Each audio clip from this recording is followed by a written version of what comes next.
ሰላም አድማጮቻችን እንዴት ናችሁ? ዕለተ እሁድ ታህሳስ 12 ቀን 2018 ዓመተ ምህረት ላይ እንገኛለን። በዛሬው ዕለት የአፍሪካ ዋንጫ ይጀምራል። በሞሮኮ አስተናጋጅነት የሚደረገው የአፍሪካን ዋንጫ የተመለከተ የተለያዩ መረጃዎች ወደ እናንተ እናደርሳለን። ከዛ በፊት ግን በትናንትናው ዕለት በእንግሊዝ ፕሪሚየር ሊግ 17ኛ ሳምንት የተደረጉ ጨዋታዎችን እንመለከታለን። በእንግሊዝ ፕሪሚየር ሊግ 17ኛ ሳምንት መርሃ ግብር አርሰናል ኤቨርተንን 1-0 አሸንፏል። ማምሻውን በሂል ዲክሰን ስታዲየም በተካሄደው ጨዋታ ቪክቶር ዩኬሬሽ በ27ኛው ደቂቃ የማሸነፊያውን ግብ በፍጹም ቅጣት ምት አስቆጥሯል። አርሰናል በጨዋታው በኳስ ቁጥጥርና ግልጽ የግብ ዕድሎችን በመፍጠር ከተጋጣሚው ተሽሎ ተገኝቷል። በውድድር ዓመቱ 12ኛ ድሉን ያስመዘገበው አርሰናል በ39 ነጥብ ለሰዓታት አጥቶት የነበረውን የሊጉ መሪነት መልሶ አግኝቷል። በአንጻሩ በሊጉ 7ኛ ሽንፈቱን ያስተናገደው ኤቨርተን በ24 ነጥብ 10ኛ ደረጃን ይዟል። ማምሻውን በተመሳሳይ ሰዓት በተደረገው ጨዋታ ሊድስ ዩናይትድ ክሪስታል ፓላስን 4-1 አሸንፏል። ሊቨርፑል ቶትናም ሆትስፐርን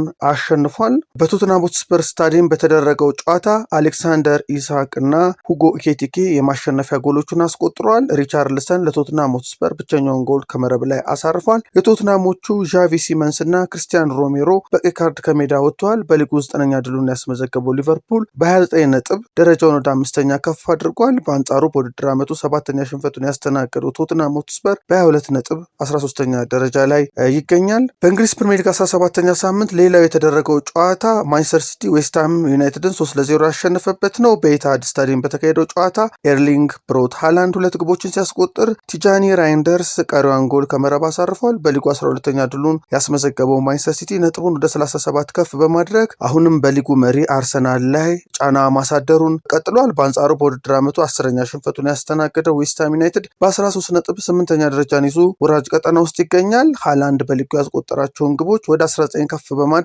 የከፍተኛ ግብ አስቆጣሪነት መሪነቱን አጠናክሯል። በዕለቱ ቀዳሚ በነበረው የእንግሊዝ ፕሪሚየር ሊግ ጨዋታ ደግሞ ኒውካስል ዩናይትድ እና ቼልሲ ሁለታቻ ጨዋታቸውን ፈጽመዋል። ኒውካስል ዩናይትድ በዋልትሜድ ጎል በአራተኛውና በ20ኛው ደቂቃ ባስቆጠረው ጎል 2-0 እየመራ ለረፍት ቢወጣም ከረፍት መልስ ቼልሲ በሪክ ጄምስ እና በጃው ፔድሮ በ49ኛውና በ66ኛው ደቂቃ ባስቆጠሯቸው ጎሎች በሴንት ጄምስ ፓርክ ከኒውካስል ጋር ሁለታቻ በሆነ ውጤት ጨዋታውን ፈጽሟል። በሌሎች ጨዋታዎች ብሬንፎርድ ወልቭስን 2-0 አሸንፏል። በርንሌይ እና ቦርንማውዝ አንዳቻ ሲለያዩ ብራይተን እና ሰንደርላንድ ያደረጉት ጨዋታ ያለ ግባቸው ውጤት ተጠናቋል።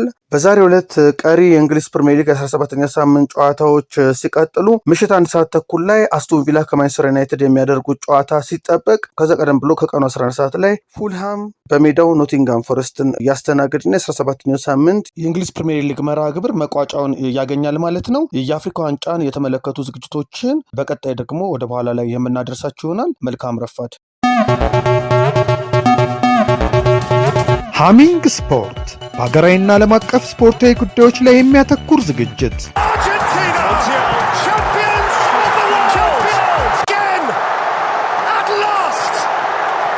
በሃሚንግ ስፖርት የስፖርት ዜናዎች፣ በተመረጡ ርዕሶች ላይ ውይይት፣ የእንግዳ ዝግጅት፣ የስፖርተኞች ግለ ታሪክና የሴቶችን እግር ኳስ በልዩ ሁኔታ ይዳስሳል።